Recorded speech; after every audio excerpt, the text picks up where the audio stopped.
wake of this pandemic and global economic crisis, unemployment rates have increased. Studies have also shown that unemployment can affect a young person's not only physical health but also mental health. College and universities introduce a lot of stress in youngsters that can present as a challenge in their mental health. Youngsters are more prone to stress, depression, anxiety, sleep disorders, eating disorders, substance abuse, suicidal thoughts, and so on. I would like to describe these youngsters as someone between the age of 16 to 24, where most of them tend to graduate by age 22, and by 24 or so they are expected by the community to be in a stable job. What do you do to get a good job? Well, you need not only your academics but also your soft skills to get this job. Resilience is a very important skill. What is resilience? Resilience is the capacity to recover quickly from difficulties. That means if you are in a difficult situation, the ability for you to bounce back is resilience, and that's very important.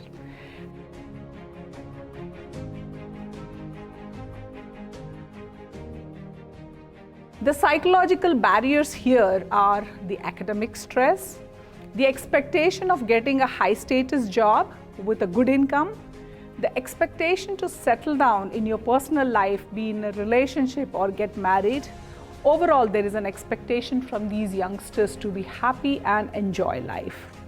Social media adds on to our stress because when you look at the social media, most of the time people are posting their achievements, be it career achievements or personal achievements. So a lot of happiness is projected in this social media all the time.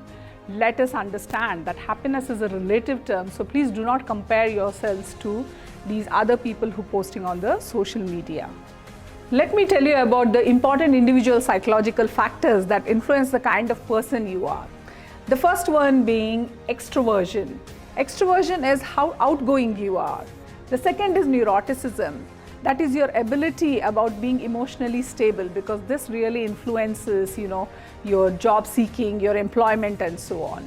The third is conscientiousness. That is how good you are at carrying out a task by planning and so on. Then fourth is the openness to experience, as in how willing you are to try new things. And the fifth is agreeableness. That is how willing you are to appease people, to do things that you've been asked to.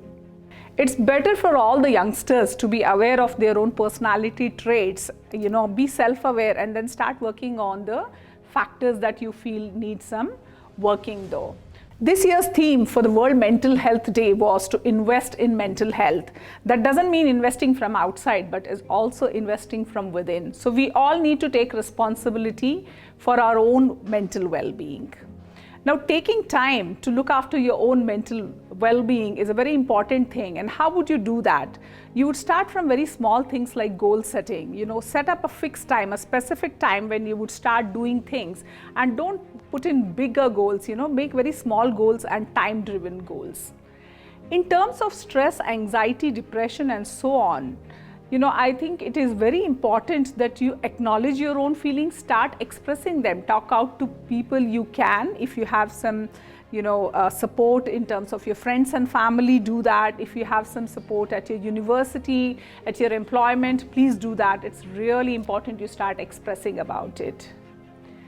If a situation feels overwhelming, take a step back and then plan, think about it, and then go ahead so it is a smooth transition for you.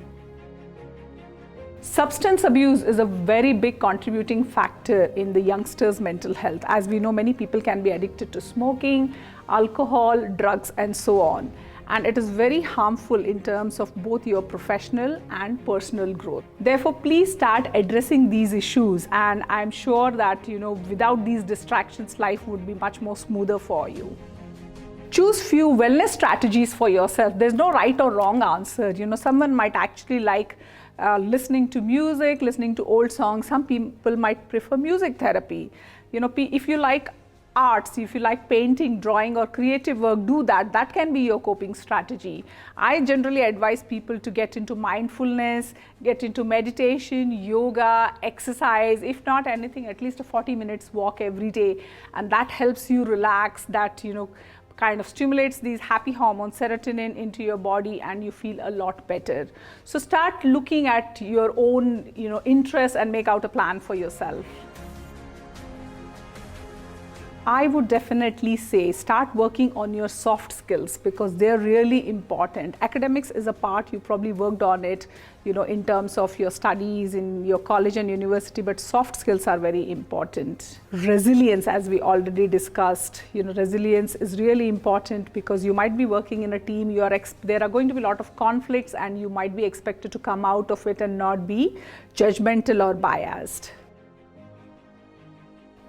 Leadership skills. When you finish your university and you're picked up for internship or placements, you have a probation period as well, and then people are observing you. They are definitely going to help you train a little bit more, but they are going to look at these soft skills, your leadership skills, your teamwork, your time management, your communication skills. All these are really important. Start working on them.